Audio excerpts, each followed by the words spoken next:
اللي أنا حكيته ده بين الأشياء والأشخاص، الحكم في الآخر خالص هو القيم اللي بتحكم على الأرض.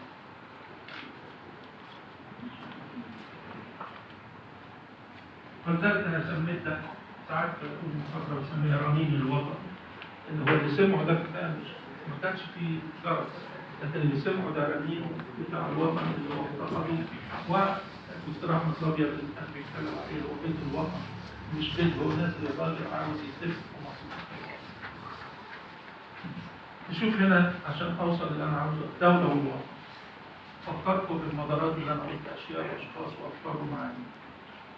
الدولة أرض وشعب وسلطة. الأرض أشياء سواء فوق الأرض أو تحت الأرض. الشعب والسلطة أشخاص. أمال الوطن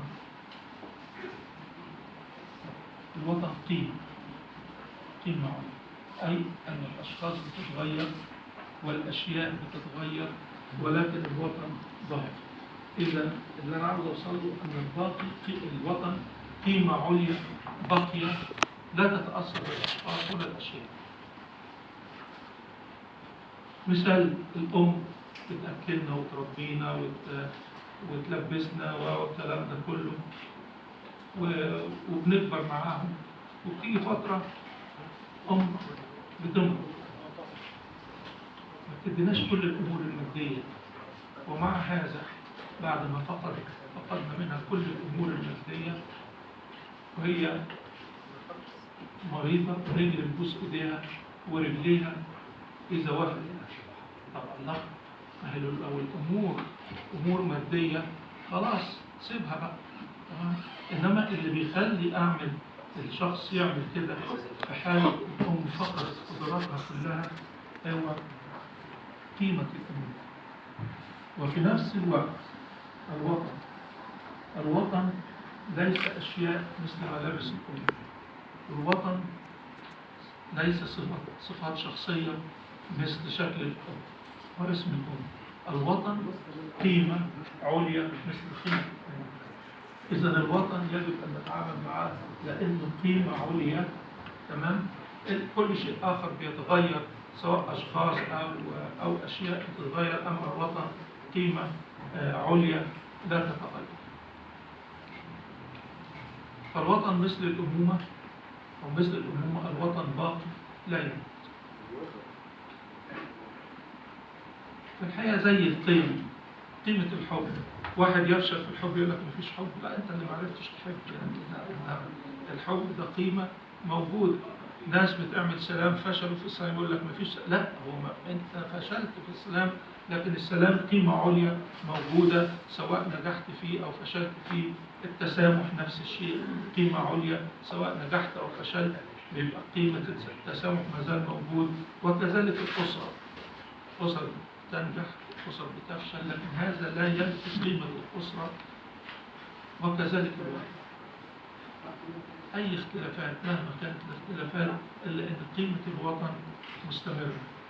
أنت ممكن نغلط، ممكن ما نغلطش، لكن قيمة الوطن زي أي قيمة القيم العليا دي. ولذلك نقول القيم قيمة إنسانية عليا، والقيم العليا لا تتغير ولا تموت ولا تتأثر بالأشياء أو الأشخاص. يبقى ده المدخل لفكرة الوطن عندي.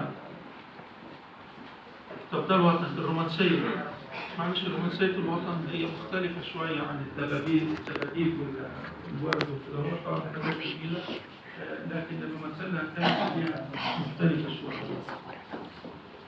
الحقيقة في الإدارة بنقول ما لا يقاس لا يضاف.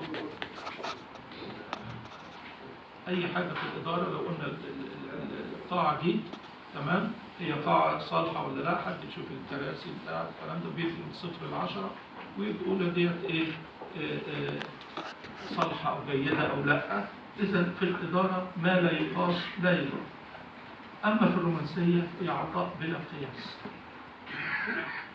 وأنا هاخد معنى واحد بالتحديد وهو فكرة التضحية، وهي حيث أنه التضحية عمل في الإنسان اللي بيقوم بيه بيتخطى القدرات الطبيعية المعتادة عنه. وده رأيي بالرومانسية.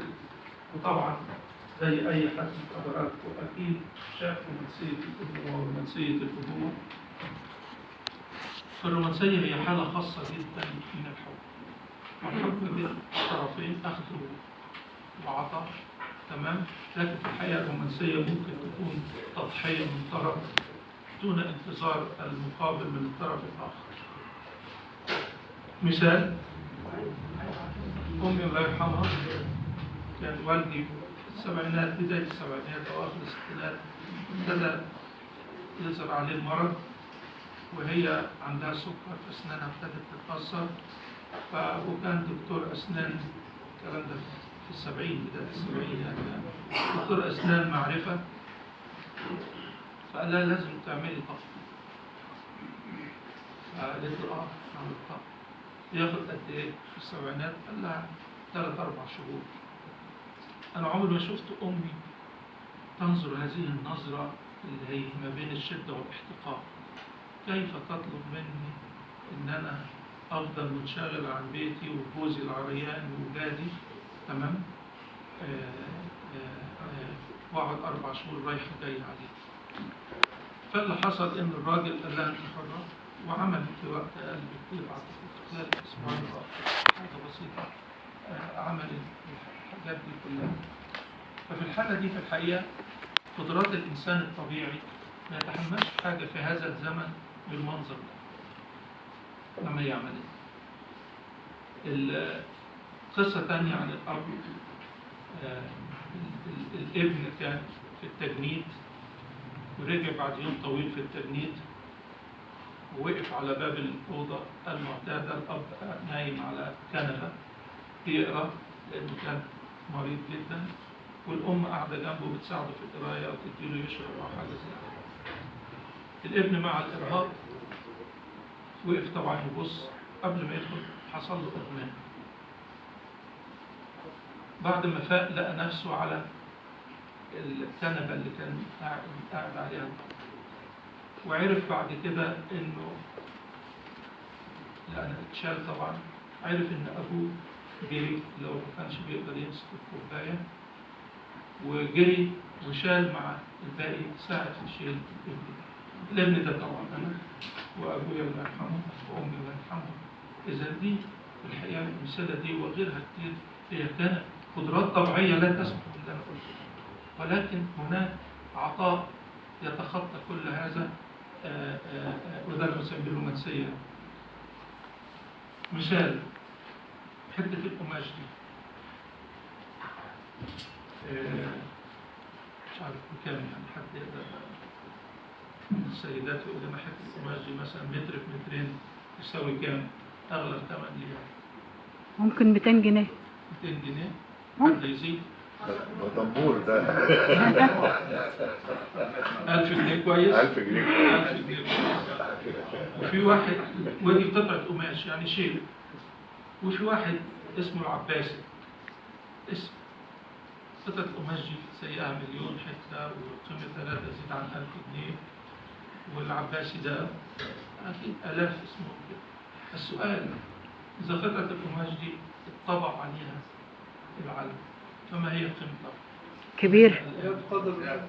لأن ده علم مصر. هي قيمة مطلقة. تمام؟ وإذا عرفنا إنه محمد العباسي هو كان أول واحد يرفع العلم بعد ما خطينا خط بارليف، هنا الفكرة ما بقتش في الشيء ولا في الاسم في الشخص، ولكن في القيمة الحقيقية اللي بيحملها. وهنا بقى فكرة رومانسية الوطن، لأن تخطي القدرات الطبيعية المعتادة.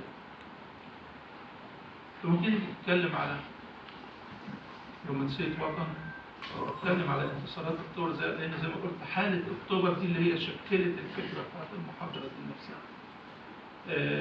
وأنا مؤمن تماما إنه انتصارات أكتوبر ابتدت في 9 يونيو 67 لما الناس الشعب قالوا لا للرئيس.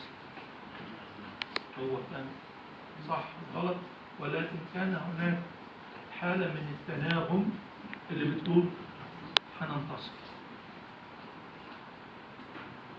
طبعا حرب الاستنزاف. حرب الاستنزاف في الحقيقة يعني دي ملحمة في حد ذاتها. وأنا صديقي هو طبعا لواء متقاعد دلوقتي، بس أيامها كان مثلا يا ملازم أول يا نقيب، وكان بيدرب مجموعة من العساكر على عملية العبور، أعتقد في ترعة الإسماعيلية أو حاجة زي كده. وبيقول لي كنا طبعا بنصحى الساعة 12 ونهلكهم تدريب، لأنه في الحقيقة بقول له يعني كنا بنتكلم، فقال لي غير مسموح بغلطة صغيرة، فلازم تدريب تدريب تدريب تدريب.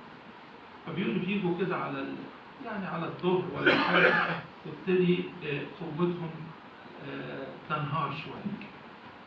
طب كان بيعمل ايه؟ كان ممكن يهددهم، احبسهم. كل اللي كنا بنعمله ان احنا بنشغل نشيد، كان بيقلب الموازين. أنا بيكون الصوت شغال.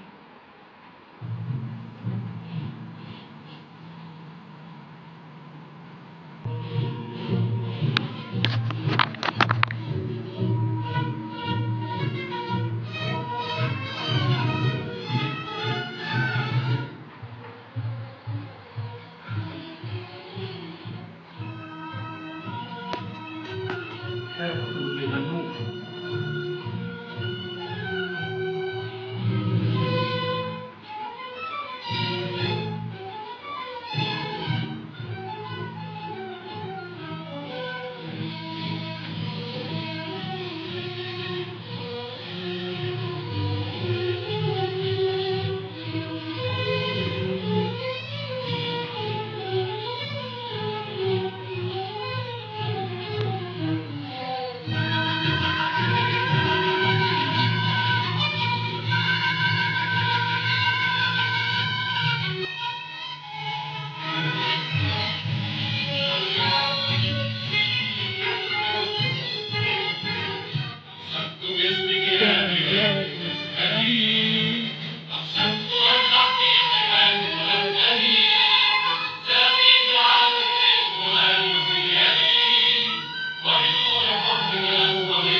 فكان الحقيقة بيقول لي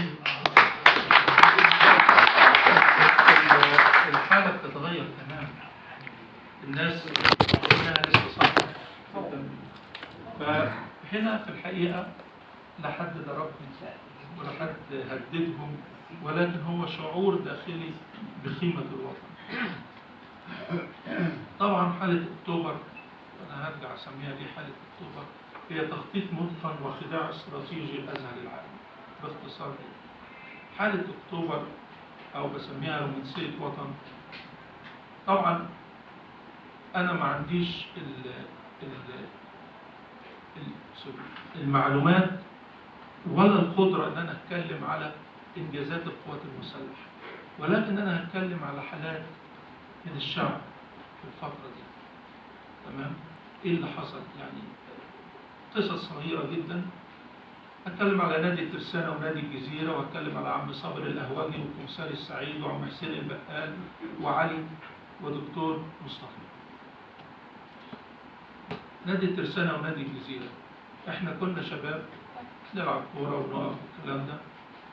بعدين حصلت الحرب، رحنا اسم الدقي، احنا شلة الدقي يعني، رحنا اسم الدقي وسجلنا اسامينا على اساس ان احنا نروح الجبهة. احنا اخرنا كانت بندقية رش، انما عاوزين نروح الجبهة. فاخدوا بعضنا وراح نادي الترسانة، والجزء الثاني راح نادي الجزيرة.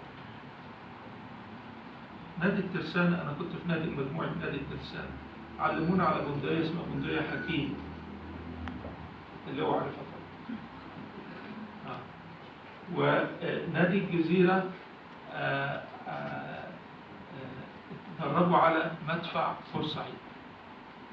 ولما كنا بنجتمع طبعا كانت حالة من الإذلال الشديد من مجموعة نادي الجزيرة إلى مجموعة نادي الترسانة. إحنا اللي هنروح الجبهة لأن إحنا بنتدرب على مدفع وأنتوا بتتدربوا على بندقية. تمام؟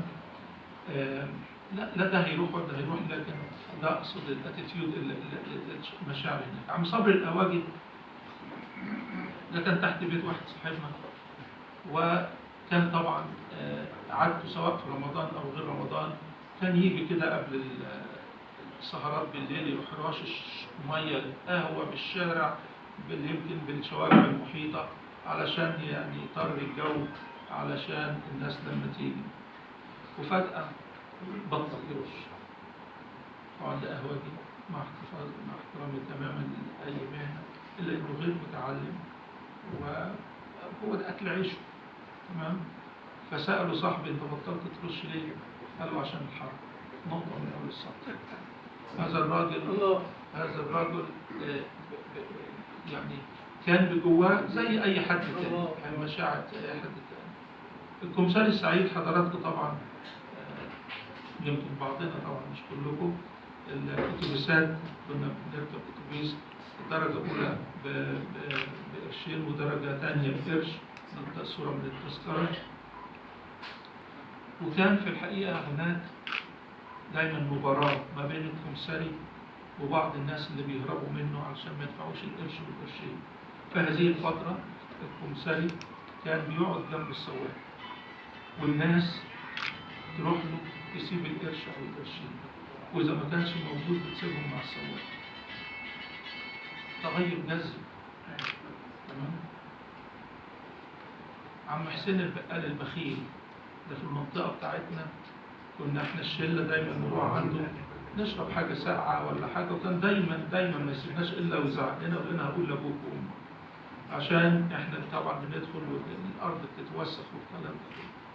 عم حسين ده كان بخيل جدا جدا يعني. إنما في الفترة دي الراجل ده حط شوالين بونبوني وسابهم بره المحل، والغريب إنه كان بيقفل المحل بالليل ويسيبهم، والأغرب إن اللي كان بياخد واحدة ولا اتنين ما بيكبش. تمام؟ علي ده واحد ضمن الشلة بتاعتنا، كان لسه في أولى طب أو حاجة زي كده، وبعدين برضه جت الفترة دي فراح لمستشفى القصر العيني عشان يتطوع يعني. فراح ودوه قسم الحروق.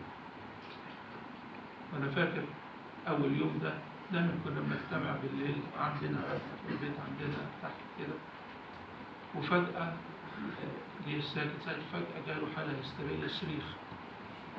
فطبعا ده طفل يعني لسه في الأول وشاف طبعا مناظر صعبة جدا، وقعدنا نهدي فيه وقعدنا. أنا فاكر بيتنا تحت عندنا كلنا كده في الحتة يعني في دور أرض بدروم يعني، واللي نام على كرسي واللي نام على الأرض وغيره. وبعدين صحينا ما لقيناش عليه، قلنا يكون انتحر ولا حاجة.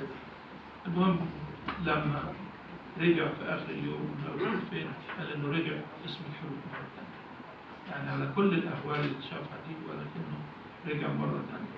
دكتور مصطفى راجل عالم اقتصاد كبير جدا، وأنا كنت بقول محاضرة في المجمع العلمي حاجة شبيهة بحالة أكتوبر، وأنا بتكلم قرب النهاية كده لقيته بيبكي بكاء بصوت. فطبعا أنا ما قدرتش أوقف المحاضرة، خلصت بسرعة وقلت له يا دكتور مصطفى. قال لي عشان أنت يعني نقول طلعت حاجة إيه خير؟ قال لي فكرتني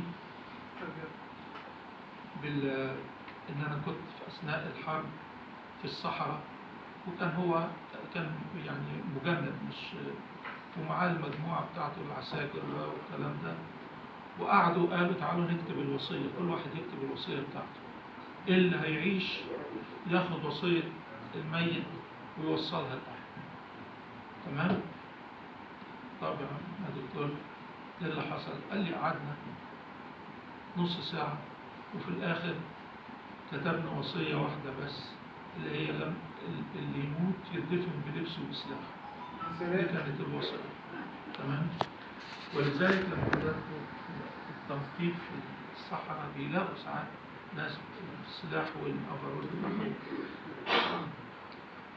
يبقى في الحقيقة لو أنا عاوز أفسر الكلام ده كله، كل اللي أنا شفته ده هو أداء فوق المتوقع من عم حسين وعم صابر ومساي والكلام ده كله والناس، كان أداء مختلف. ولذلك أنا أدعي إن هو كان رومانسي الوطن، عطاء بلا مقابل. ولذلك أنا كتبت في مرة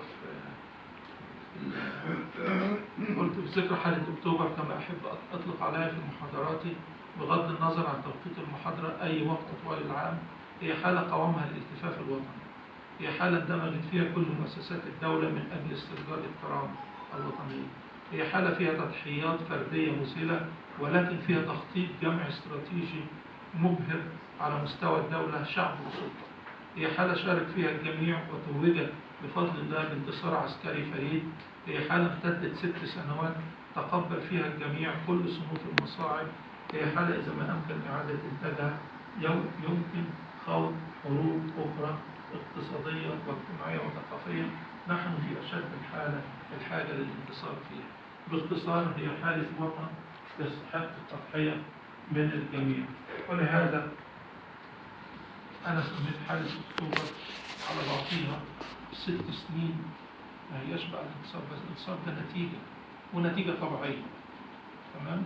إنما هي حالة قوامها اللي أنا قلته هتكلم عليه حالا دلوقتي، وده في الحقيقة هي حالة وطن. ولذلك علشان أنا نعيد قيمة الوطن لدى الجموع وبالذات يمكن الشباب، فإحنا لا هنعاقبهم ولا نسجنهم زي العساكر، ولكن نحاول نقدم لهم بعض الرسائل اللي ممكن انها تغير او تنمي حالة الوطن لديه. الأول قبل ما أبدأ فنجان شاي دكتوراه والله طبعا. فنجان شاي ده في فلسفة اسمها فلسفة التناغم والاندماج. فلسفة صينية بتقول إيه؟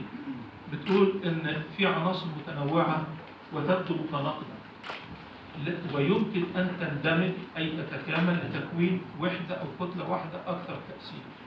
هذا لا يعني إلغاء الاختلاف والتباين، بل بالاستفادة منها لتعزيز التجانس أو التناغم من أجل التوازن والتأثير المشترك. يعني عشان ما ندخلش فيها كتير، يعني احنا عندنا 3 عناصر، عندنا عناصر مختلفة متباينة وعندنا كل متجانس، وده بيحتاج عملية عشان تحول الأجزاء المتباينة دي إلى كل متجانس. مثال فنجان الشاي أصله مية ملهاش طعم، نبات الشاي المر والسكر الحلو، عملنا له عملية معينة غالية والكلام ده كله فأصبح كيان متناغم. أي نقطة في الفنجان ده تشبه النقطة الثانية. إذن بنفس الكيفية في الحياة اللوحة الجميلة دي أصلها مجموعة ألوان متباينة. يعني لو اللوحة دي اترسمت بأي لون واحد بس من دول يبقى زي اللي وكان العملية في الوسط هي فنان له رؤية وله حلم معين، فالعملية الدمج دي تمت عن طريق هذا الفنان بحكم التخصص. هذا الطريق الجميل أصله هو حجارة كبيرة شوية وحجارة صغيرة وحجارة ناعمة أو مواد ناعمة بودرة وبتومين، ناخدهم نخلطهم وبعدين ناخدهم نفرشهم. إذا لو أنا شلت ده ده ملوش معنى دول المتفرطين دول. وكذلك أدعي أنه المجتمع المصري اللي أنا بتكلم عليه دلوقتي، اللي كل واحد فيه من حقه أن يكون مختلف، من حقه أن يكون مختلف، تمام؟ ولكن كل المطلوب منه أن نحتفظ بهذا الاختلاف والتباين وهذا الحق في الاختلاف، وإن احنا نغطيه بغلاف اسمه الهوية المشتركة أو الهوية الوطنية. يعني أنا دايما أقول أنا مصري مسلم من المنصورة أهلاوي، برضه محدش يتأثر بالحكاية دي عشان الموضوع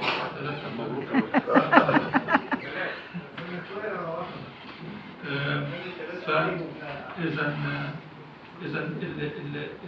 الهوية المشتركة لا تلغي أبدا التباينات اللي أنا قلت عليها.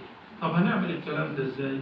إيه هو؟ من خلال المشروع التنويري اللي أنا بتكلم عليه، وهو أنا خدت عنصرين مهمين بس. العنصر الأول هو أن يكون المجتمع متناغم، تمام؟ نمرة 2 أن يكون قادر على المنافسة والتقدم. لا يكفي إن إحنا كده بنحب بعض وخلاص، لكن ما عندناش القدرات إن إحنا نتقدم أو ننافس، تمام؟ ده زي فريق كورة، ممكن اللعيبة دي يكونوا بيحبوا بعض جدا ويسهروا كل يوم مع بعض ويتكلموا ويضحوا من أجل بعض والكلام ده كله، ولكن غير قادرين على المنافسة، تمام؟ مفيش خطة لنفسهم. والعكس، ممكن يكون عندهم مدرب يعمل أحسن خطة ولكنهم بيكرهوا بعض، النتيجة هي. إذا أنت الحركة اللي أنا بقول عليها أن يكون هناك تناغم ثم قوة دفع تسمح بالتقدم. ولذلك انتقل بقى، ادي حاله اكتوبر اللي انا اتكلمت عليها، عاوز حاله اكتوبر اللي اتكلمت عليها الى حاله وطن او المشروع التنويري اللي انا بتكلم عليه. وهو المشروع التنويري اللي انا بقول عليه مش اكتر من رسائل، وانا اخترت رسالتين مهمين: رسائل الداخل قوي او قبول الاخر وتناغم الاختلاف. الرساله دي احنا هنبعتها، مش هتتبعت ازاي، هتكلم عليه. ثم تعظيم دور العقل والتفكير المنطقي، عشان ده اللي يقدر يخلينا نقدر ننافس ونتحرك في المستقبل. العقل هتكلم عليه بتفاصيله بعد كده. وزي ما قلت انا، اكتوبر هي الحاله دي اللي شكلت الفكره دي. روح اكتوبر تميزت بتناغم وطني، تمام؟ تاني الناس حصل نوع من التناغم كبير وصغير. انا فاكر احنا امي كانت يقف الناس تبعت حد يقف 3 ساعات عشان يجيب فرخه ولا يجيب مش عارف ايه، والناس كانت راضيه، تمام؟ كان في حاله من حالات التناغم الوطني. نمره 2 جيش فائق القوه، ما اقدرش اشرح اكثر من كده يعني، تمام؟ نمره 3 التخطيط العلمي، يعني حاله فتح خط برليف او فتح ممرات فيه بقوه الميه، ده موضوع علمي بقى كبير، تمام؟ نمرة 2 اختيار الساعة 6 أكتوبر لما تسمع الناس شغل جامد قوي، يعني الشمس والحرارة والأمواج والكلام ده كله. إذا من هنا في الحقيقة جت الفكرة إن أنا لو عاوز أعمل نصر جديد أو تجميعة جديدة يجب أن يكون هناك تناغم، ويجب أن يكون هناك فكرة التخطيط العلمي. ولذلك اللي أنا هتكلم فيه بعد كده هو الرسالتين دول، فكرة التناغم وفكرة التخطيط العلمي. إذا لو أنا قلت الطريق إلى المستقبل هو في الحقيقة اتزان بالحاجتين، بين التناغم الوطني وإعمال العقل. التناغم الوطني سيؤدي إلى داخل قوي، تصور. إعمال العقل سيؤدي إلى القدرة على المنافسة والتقدم والابتكار. يبقى رسائل المشروع التنويري هي رسالتين للناس دي كلها، تمام؟ هي التناغم والعقل. ازاي؟